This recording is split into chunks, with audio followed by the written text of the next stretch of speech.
Anti-aging? Really? Or is it pro-vitality?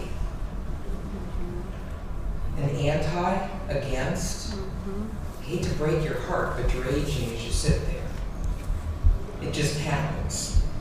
I'm just the messenger.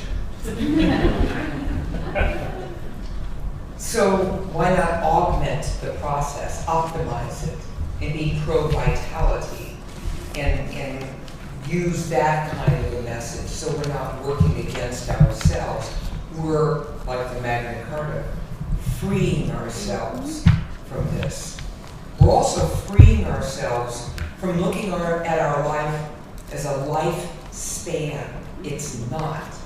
Forget the numbers like that.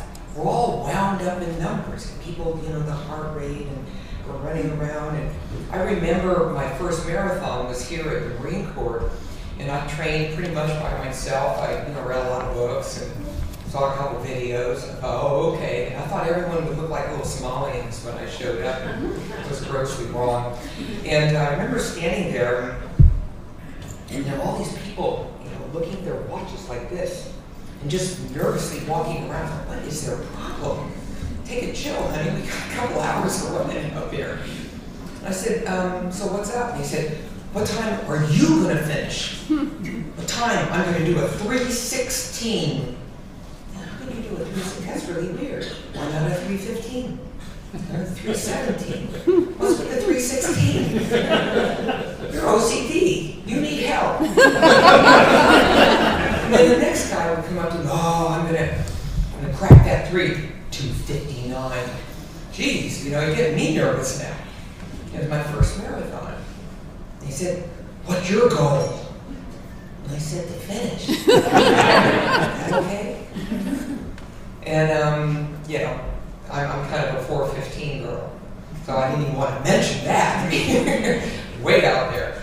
And I thought, wow, we're all wound up in these weird numbers. We're missing the whole point. The journey is what's fun. You're missing it. So what I'm looking for is not a lifespan here for the second point. It's a health span. How many years of absolute optimal mind and body health do you have?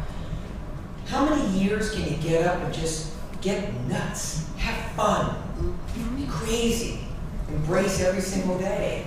That's what I like.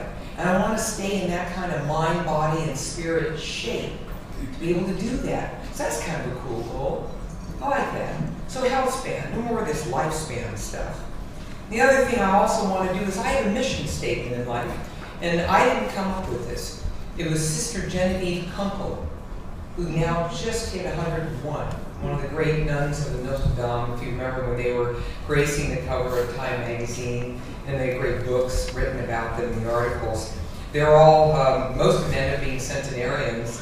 It helped that they were never married. As a gross impact, that will be another day, another lecture. But when she was asked, what are the secrets to life? To live so long and so well. And she also laughed about the long. I'm fine. Well, yes. Well, I have but two good traits. I'm alert and I'm vertical. I thought, I like that. What do you think about that? I'm alert, which means my squash is working. Smarty Pants is still kicking in there, a little slower, but it's doing it. And I'm vertical. And it was so cute when I had a picture taken with her. She had a little cane for it. She put it aside. She said, don't tell anybody I use a cane. 101.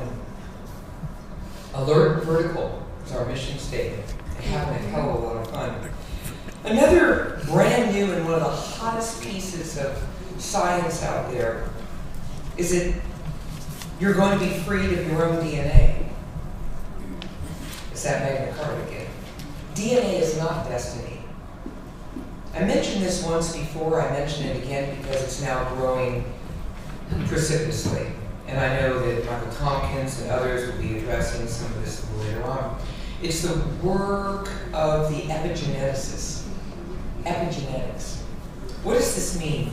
When I went through medical school, I was told that you're basically stuck with your DNA. Overweight mother, you're overweight, it's going to be tough, back and forth. If there's a history of heart disease, diabetes, well, it's the way the cards roll. Really? I don't think so. 2007, Randy Girdle at Duke University decided to do an elegant little experiment. This is the way great science actually happens. You think we really sit there and think this through. We actually mess around a lot. We just figured, well, what's going to happen? What's it going to cost anyway? And if it doesn't work well, we just won't tell anybody we did it. So he took some mice called the agouti mice. And these mice had a special gene, the agouti gene. And this gene made them fat, floppy, and yellow.